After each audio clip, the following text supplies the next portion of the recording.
Hello, good morning. আশা করি সবাই তোমরা ভালো আছো। আজকে আমি তোমাদের একটা জিনিস দেখাচ্ছি। দেখো আমি কিভাবে শাক ধুই। এই দেখো আমার সিঙ্কের মধ্যে সব শাকগুলো জলের মধ্যে সাঁতার কাটছে। আমি এইভাবে শাক ধুই, সবগুলো জলের মধ্যে ফেলে দিয়ে যদি ধোয়া যায়, দেখো কি সুন্দর জলের মধ্যে খলখল করে ধুচ্ছে, যেমন মানুষ পুকুরে ধোয় আমি ওইভাবে শাক ধুই জলের মধ্যে। আজকে তোমাদের আমি অনেক কিছুই দেখাবো, রান্না করা রান্না করা কি কি করছি না করছি। আজকে একটা নতুন ধরনের মাছের রান্না দেখাবো। আমিও যদিও আগে কোনো দিন খাইনি, এবার প্রথম করব রান্না, তোমাদের দেখাচ্ছি, দাঁড়াও।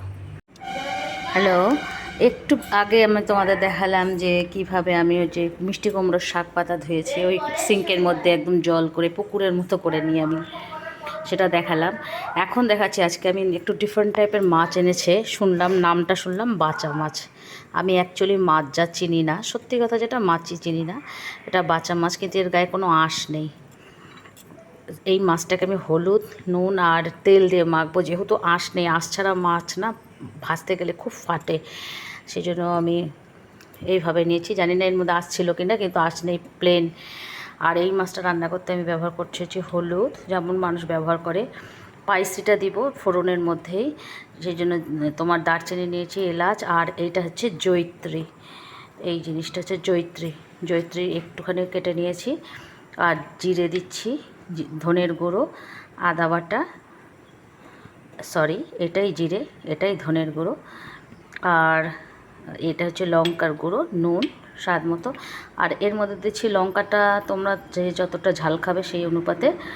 আর দিচ্ছি আমি প্রথমেই, ধরো আমি মাছে বেসিক্যালি এগুলো দিই না, এটা হচ্ছে তোমার রসুন অল্প, কিন্তু এটাকে ফাটিয়ে দিয়েছি আমি রসুনটাকে।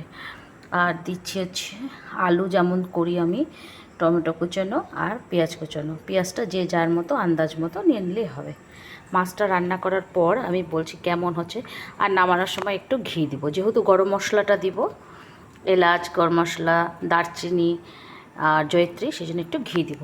করার পরে আমি দেখাচ্ছি মাছটা রান্না কেমন হচ্ছে, ঠিক আছে? দেখো এই যে ভাজা শুরু হয়ে গেছে, সব স্পাইসিগুলো দিয়ে দিয়েছি। এই যে জয়িত্রী সব দিয়ে দিয়েছি স্পাইসিগুলো।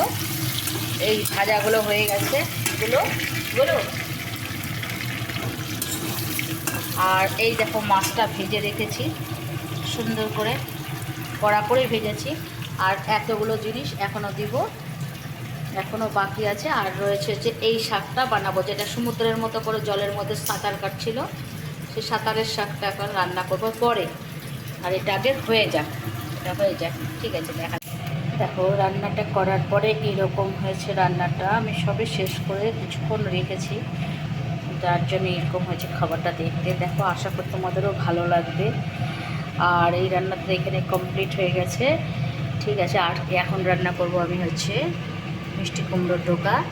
আর তার জন্য আমি দিয়ে দিয়েছি দেখো পাঁচফোড়ন আর লঙ্কা, দুটো একটু গরম হচ্ছে, তাহলে পাঁচফোড়ন টেস্ট আসবে। আর রান্নাটা এটা শেষ করলাম, আবার নেক্সট ভিডিওতে দেখা হবে। ততক্ষণ সবাই ভালো থাকো, সুখে থাকো।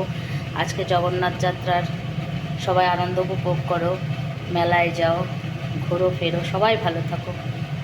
Tata, by.